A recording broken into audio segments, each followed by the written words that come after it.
3 కుర్చీలు వేసిన కేసీఆర్, కేటీఆర్, హరీష్ ఇందులో. తర్వాత నేను వీళ్ళందరికీ నా వాట్సాప్ ద్వారా ముగ్గురికి కేసీఆర్కు, కేటీఆర్కు, హరీష్ రావుకు ఉదయము ప్రెస్ మీట్లో ఉదయం 11 గంటలకే పంపించాను. దానికి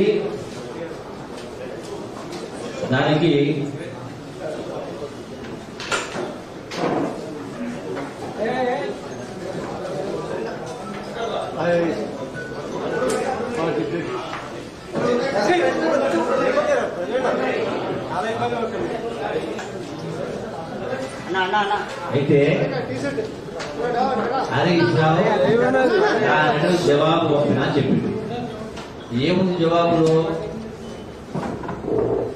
మొత్తం మేము చేసినప్పుడు 4.147 లక్షల కోట్లు మాత్రమే అని చెప్పారు. మిగతా ఏముంది? మీరు తప్పు చేసినారు, మీరు తప్పు చేసినట్టు మాట్లాడు. నేను మాట్లాడింది మా ప్రభుత్వం ఎంత తప్పు నేను మాట్లాడలేదు. మీరేదైతే 10 సంవత్సరాల కాలంలో కేటీఆర్ ఏమో 3.5 లక్షల కోట్లని, హరీష్ రావు ఏమో 4.17 లక్షల కోట్లని పంపింది. ఇది అబద్ధము అని నేను స్పష్టంగా ప్రతి అంశం పట్ల 4 పేజీల లెటర్ రాసి ఇందులో స్పష్టంగా 1 కాదు 2 కాదు మొత్తం టోటల్ గా లెక్క చెప్పి 8,21,000 కోట్ల రూపాయలని దేనికి ఎంత అని నేను రాసి స్పష్టంగా రాసి ప్రతి అంశం పట్ల టోటల్ గా విడమలిచి విశదీకరించి మీ చేసిన అప్పులు, మీరు పెట్టిపోయిన బకాయిలు మొత్తం కలిపి 8,21,000 కోట్లకు రాసి. నేను ఉదయం కూడా మళ్ళీ చెప్పిన, నిన్న ఏదో తెలంగాణ భవన్కు రాలేదు, పారిపోయిండు, తీవ్రంతో మాట్లాడాను. మా ఇంట వంట లేదు, నేను ఎక్కడ కూడా ఏ విషయంలో కాంప్రమైజ్ కాదు అని చెప్పి ఉదయం 11 నేను నా దానికి కట్టుబడి ఉన్నాయి. అలా సాయంకాలం 4 గంటలకు ఇదే ప్రెస్ క్లబ్ లో ఇక్కడికి రమ్మని ఆహ్వానించాను. ఎందుకు రాలేదని అడుగుతున్నాను. ఈ పంపించిన సొల్లు కబురు, సొల్లు పురాణం నేను అడిగిన దానికి జవాబు చెప్పకుండా ఇప్పుడు మీకు పంపిస్తాను. మీరు కూడా నేను పంపిన లెటర్ను, ఆయన పంపిన లెటర్ను మీరు చదివి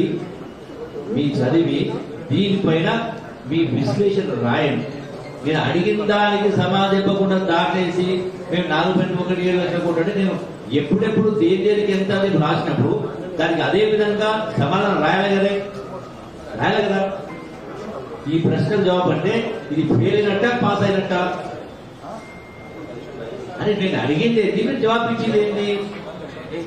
మీ 10 సంవత్సరాల కాలంలో చేసిన అప్పులు, మీరు మిగిలించిపోయిన బకాయిలు కలిపి 8,21,000 కోట్లని ఫైనాన్స్ డిపార్ట్మెంట్ అధికారిక లెక్కల ప్రకారం దేనికి ఎంతెంత ఎప్పుడు పంపిస్తే మీరేం చేసిన దానిలో మేము ఇంతేని పంపించాం.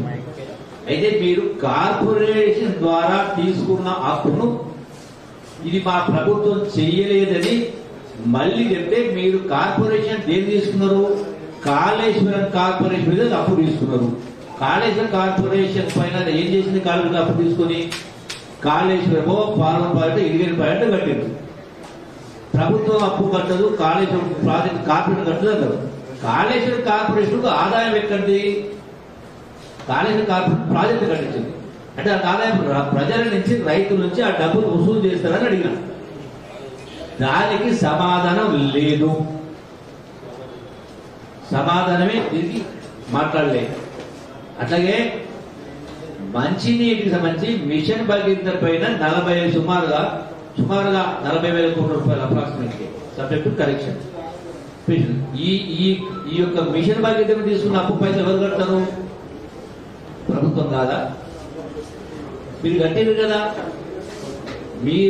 మీ ప్రభుత్వంలో కేసీఆర్ ప్రభుత్వం ఉన్నప్పుడే కొన్ని మాసాల పాటు మీరు అప్పు ఒట్టి ఆ బ్యాంకులకు మిషన్ భగీరథ కార్పొరేషన్ ద్వారా, అట్లాగే కాలేజ్ కార్పొరేషన్ ద్వారా తీసుకున్న అప్పుడు మీరు వడ్డీ కట్టిండ్రు కదా. మరి మీరు ప్రభుత్వం కట్టకపోతే ప్రభుత్వం ఎందుకు కట్టిండ్రు? నేను ఇవన్నీ కూడా వరుసగా పూజకొచ్చినట్టుగా నేను రాసిన ఇవన్నీ కూడా మీకు అన్ని పత్రికల వాళ్లకు నేను ఈ యొక్క లెటర్స్ కూడా ఇచ్చిన, నేను దాచిపెట్టిన ఇచ్చిన కదా. దీనికి సమాధానం చెప్పకుండా మీరే తప్పు చేసిన మాట్లాడాలి. నేను ఎంత తప్పు చేసిన నేను ఛాలెంజ్ చేసేది కేటీఆర్ మాట్లాడినా 3,50,000 కోట్లు అప్పు మాత్రమే, 4 లక్షల కోట్లు అప్పు మాత్రం వాళ్ళు ఇద్దరు మాట్లాడుతూ తప్పు యుద్ధ అబద్ధం. అది కాదు, మీ అప్పు బకాయిలు కలిపి 8,20,000 కోట్లని వీళ్ళు ప్రతి అంకె అక్షరం ఉంది. దేనికి ఎంత ఉంది 4 పేజీలు రాసిన దానికి ఈయన ఒక పేజీ ఒక పేజీ జవాబు పంపి మేము 4,17,000 కోట్లు అప్పు చేసాం, మీరెంత అప్పు చేసిండ్రు అని మాట్లాడుతున్నారు. నేను ఎంత చేసింది మా ప్రభుత్వం చేసి నేను మాట్లాడలేదే, నేను చాలా చేసిన దానిపైన కాదు కదా.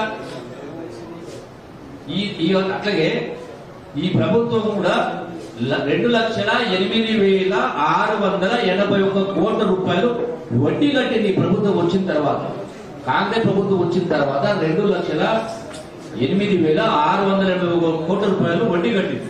అంటే 2,000 ఏళ్ళు తీసుకున్న వడ్డీ కట్టిందా ఈ ప్రభుత్వం?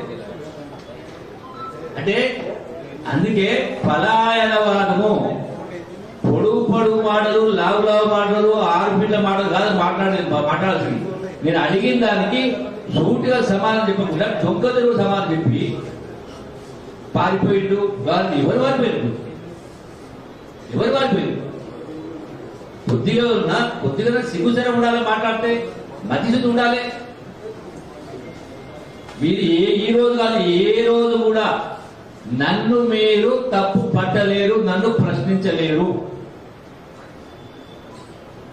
పాలమూరు పౌరుషం గురించి మాట్లాడు. బరాబర్ పాలమూరు పౌరుషం ఉంది కాబట్టి ఆనాడైనా మంత్రి 3 మంత్రి పదవి రాజీనామా చేసి